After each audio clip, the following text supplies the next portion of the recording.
Sejam muito bem-vindos a mais um podcast Afia Dermato Papers. Aqui conversamos tudo sobre dermatologia. Eu sou Cláudia Ferraz. Eu sou Perla Gomes. E o assunto de hoje é acne em gestantes, revendo conceitos e dicas práticas.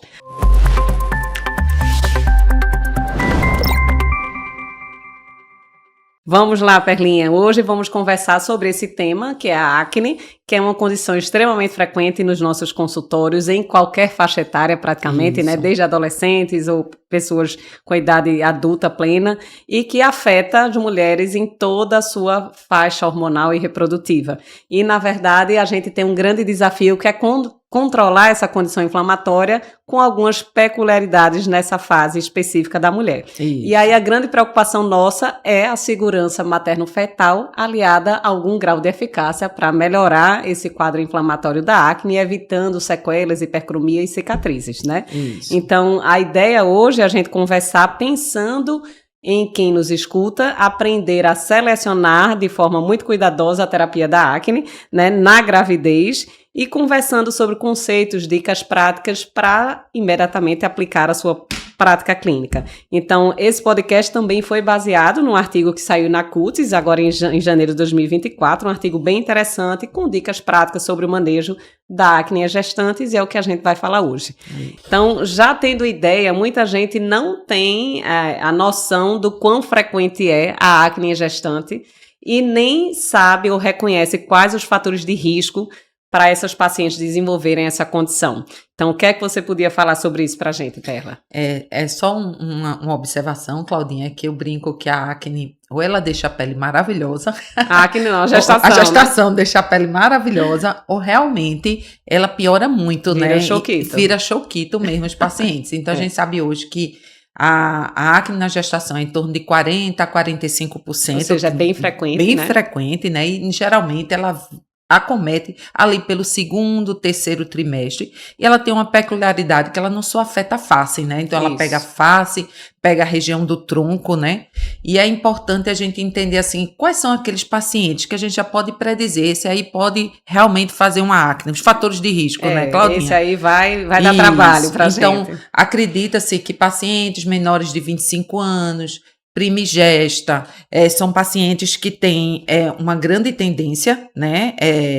Tem alguma história anterior de irregularidade menstrual, ou já teve SOP, então também faz parte desses fatores de risco. Ou então aqueles pacientes que têm um alto índice de IMC, né? Então o paciente que tem uma obesidade, aumentou um pouco mais o peso durante a gestação, também contribui para que possa formar essa acne na gestação. Isso é bem importante, né? A gente sabe que predomina essa exacerbação ou recaída da acne no segundo e terceiro trimestre, mas eventualmente a gente vê até um pouco mais precoce, né, Perla? Existem pacientes gestantes que precisam fazer reposição de progesterona, algumas vezes por via oral, outras vaginal, mas que eventualmente essa suplementação hormonal pode ainda desencadear, piorar, né? De forma até mais precoce isso daí. Isso. E é importante ressaltar que o perfil que costuma ter acne na gestação geralmente é daquela mulher que já teve acne em outra faixa de vida, né? Então, 1/3 das mulheres que realmente evoluem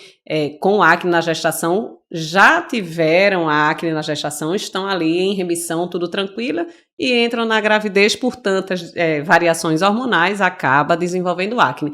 E 2/3 delas, em média, vem com acne persistente, aquela acne da mulher adulta lá, teimosa, e que vai virar um desafio, porque diante de tanto hormônio, estrógeno e progesterona, vai haver exacerbação. Isso. E a gente vai estar de mãos atadas, não tantos, mas um pouquinho mais restrito na intervenção para essas pacientes. E a gente tem que falar do impacto negativo que isso termina trazendo para a gestante, né? Então, a gente sabe que é uma mudança hormonal, emocional, física da gestação. E imagine você ainda com um grau de acne, grau moderada, grave. Porque quando é uma acne leve, às vezes até elas nem perturbam tanto a cabeça, mas com acne moderada grave, durante ali 3, 6 meses, realmente a gente tem que ajudar essas pacientes, a gente tem que conhecer quais são os melhores medicamentos, porque a gente não pode chegar e dizer, espere nascer que melhora, não dá para ser assim, né? Então a gente tem que realmente chegar perto, acolher e mostrar que tem medicação, né? Medicações hoje consideradas seguras, né, Claudinha? Exatamente. Então, mesmo a gente sabendo que a acne não é uma doença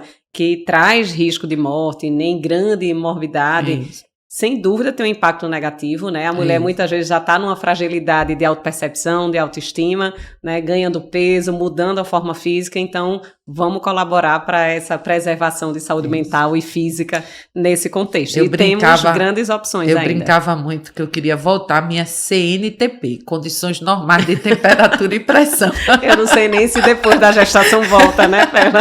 Imagina durante...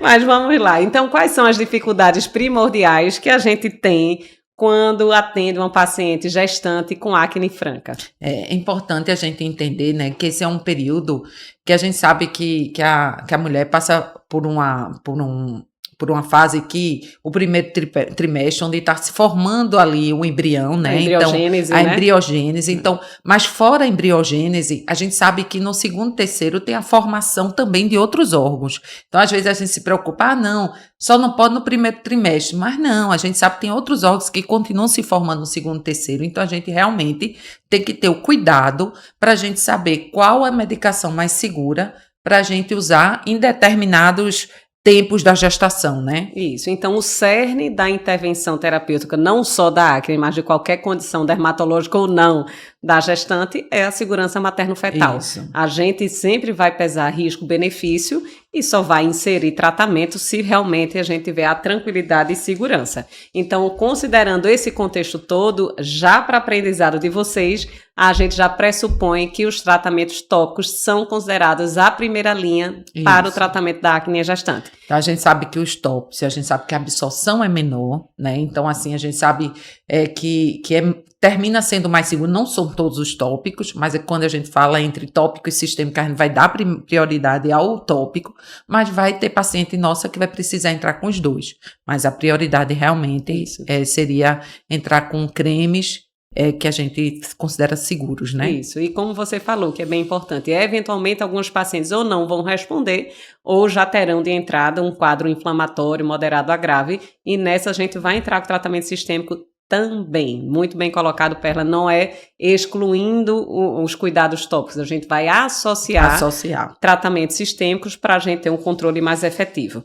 Então, já pensando que temos como primeira linha o tratamento tópico, o que é que a gente pode fazer com o peróxido de benzoíla, que a gente sabe que é uma opção segura para acne na gravidez? Isso. Vamos continuar usando, né? Isso, exatamente. Peróxido de benzoíla velho, antigo e que funciona, ainda tem seu efeito anti-inflamatório, antibacteriano, e a gente pode, com tranquilidade, usar na gestação, né, Inclusive, a gente está autorizado a usar como monoterapia, né? A gente sabe que na acne a gente evita nas pessoas adultas, adolescentes, usar monoterapia, né? Então, a gente sempre usa ele associado, mas aqui também a gente pode usar tanto como monoterapia, ou pode estar associado aí a um antibiótico ou a outro esquema que a gente coloque para ajudar nesse processo inflamatório. Então, já o alerta de pequena diferença de intervenção.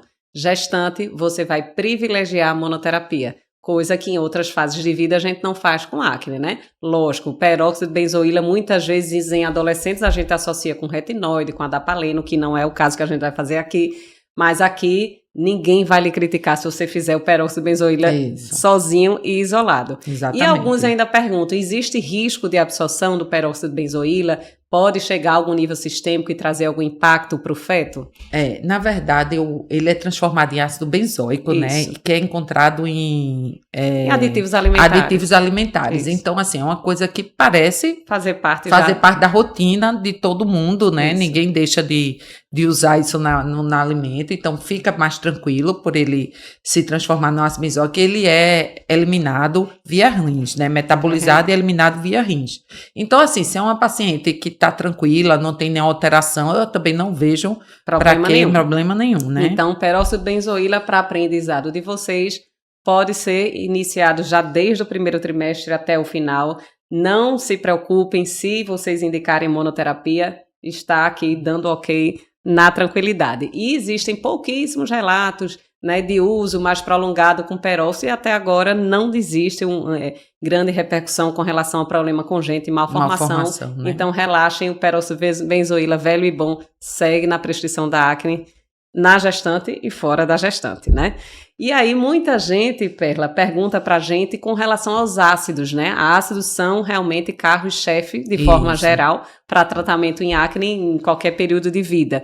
Mas pensando em gestantes, que tipo de ácidos nós podemos utilizar no tratamento da acne? Então, vamos tentar pontuar aqui, né? Nós temos o ácido azelaico, que é uma possibilidade, e tem o ácido salicílico e o ácido glicólico, né? Então, dentre esses ácidos, a gente pode usar, vamos lá, o ácido azelaico, que a gente usa até 20%, pode ser usado com tranquilidade. Inclusive, eu adoro o ácido azelaico, né? Principalmente, assim, eu termino fazendo uma relação com a acne da mulher adulta. Então, termino colocando 2 vezes ao dia, né? Para ter uma melhora desse quadro da acne. E é bem interessante que o ácido azelaico ainda na gestante, né, Perla, só fazendo um adendo, ainda tem um efeito de ser um clareador leve. Isso. Então, na gestante, que já tem um risco de evoluir com hiperpigmentação das lesões inflamatórias ou até um melasma, né, nesse período, acaba sendo um tratamento com finalidade dupla. Então ele tem seu efeito ali antibacteriano, comedolítico, antimancha, clareador. Então, assim, ele ajuda bastante. E a gente fica tranquila, né? Fica. E começa antes, durante, depois, pode seguir o jogo. Isso. E o que mais? E vamos lá, e o ácido salicílico, né? O ácido salicílico também pode ser usado. Geralmente, a gente usa em baixas concentrações.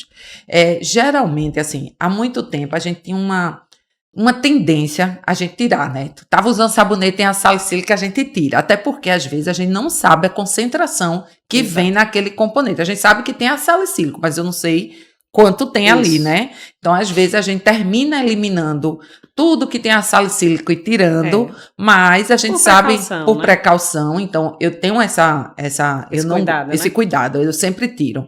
Deixo um sabonetezinho leve, sabe? Tiro esse ácido salicílico mas pode ser utilizado, né? Com segurança, com baixas concentrações. Isso. Mas, como você disse, a gente não conhece as concentrações. A gente sabe que muitas vezes a paciente tem acne extensa, né? Mais disseminada, então pode usar numa quantidade muito grande, né? Numa superfície corpórea grande. Então, na dúvida, sabonete em geral a gente tende a trocar, usar um Sindet, algo mais leve, mais suave.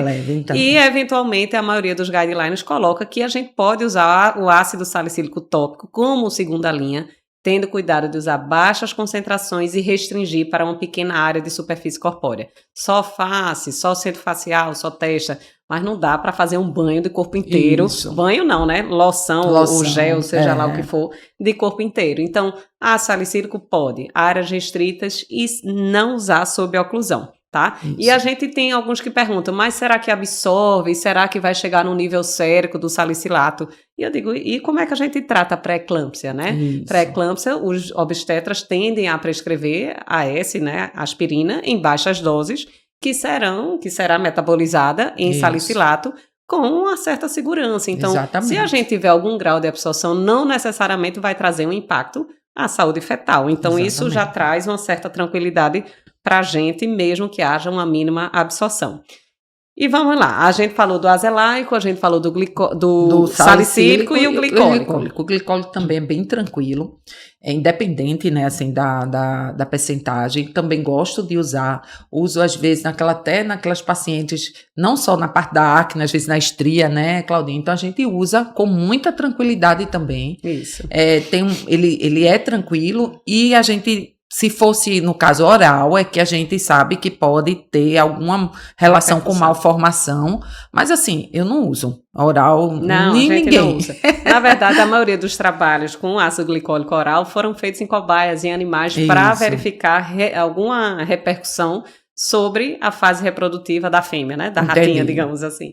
Então, em estudos em cobaias, com ratos, nessa fase reprodutiva, fazendo oral em dose infinitamente maior do que seria factível para uma absorção tópica, foi observado algum grau de malformação em até 1/4 dos pacientes, dos animais. Dos animais. Então, isso existe, mas existe ainda a percepção nossa de quando a gente faz a aplicação tópica, a gente poder modular a concentração, então colocar...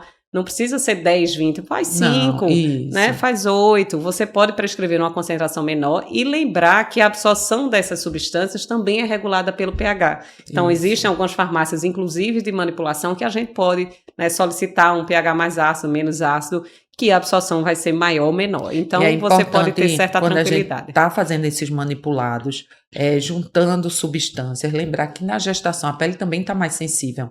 Então, aquilo que às vezes ela aguentava antes da gestação, pode ser que na gestação, de 8, 10, a tolerância diminui, tem que baixar mesmo, porque realmente isso pode acontecer. Isso, muda, né? Muda a barreira, muda a questão da oleosidade da pele. E a gente tem que ser o menos agressivo possível, né, Perla? As pacientes, se chegarem a um processo irritativo, podem evoluir com hipercromia pós-inflamatória. Tudo que ela não quer, a gente já está evoluindo com melasma, ainda vem você irritou com alguma substância tópica, não é legal. É melhor devagar, sempre vamos modulando, né? E hoje tem uma tendência na acne como um todo, a gente realmente tentar melhorar a barreira o máximo possível. Então, evitar realmente sabonetes muito abrasivos, porque a gente às vezes tem uma tendência, né, querer colocar, mas lembrar que a barreira estando ali bem em equilíbrio vai ajudar essa acne também. Então, é importante que a gente use sabonetes menos abrasivos também, não só pelo ácido salicílico, mesmo sabendo que em baixa concentração, mas saber que a gente tem que realmente melhorar essa barreira. E é importante também a gente lembrar que a pele acneica não é uma pele hidratada. Então, às vezes, né, Claudinha, fora esses tópicos, a gente tem que manter uma hidrataçãozinha ali na pele para que isso ajude a recuperar, né, essa pele também, entendeu? Sem dúvida, isso ainda é uma luta até hoje. Em qualquer tratamento de acne, vai passar hidratante, doutora? Como assim minha pele é oleosa? Eu digo, oleosa não é hidratada. Só tem óleo, mas não tem água. A gente tem que diminuir o óleo e equilibrar a água para a gente melhorar a barreira, né, reduzir colonização pelo cutibactério, reduzir processo inflamatório. Então, colabora, inclusive, na intervenção da acne em gestante, sem dúvida nenhuma. Bem, pessoal, discutimos até aqui algumas evidências de tratamento tópico em gestantes, né? A gente aprendeu com toda tranquilidade o que é seguro, o que é que a gente não pode aplicar em gestantes nesse tratamento de acne. Se você gostou e quiser dar continuidade à nossa aula, você pode ainda aprender mais sobre os cuidados com antibióticos tópicos, antibióticos orais, outros tratamentos seguros e efetivos que podemos fazer na gestação. Se você gostou dessa aula e quer continuar nos acompanhando, siga e acompanhe nossos cursos na plataforma Afia Dermatopapers.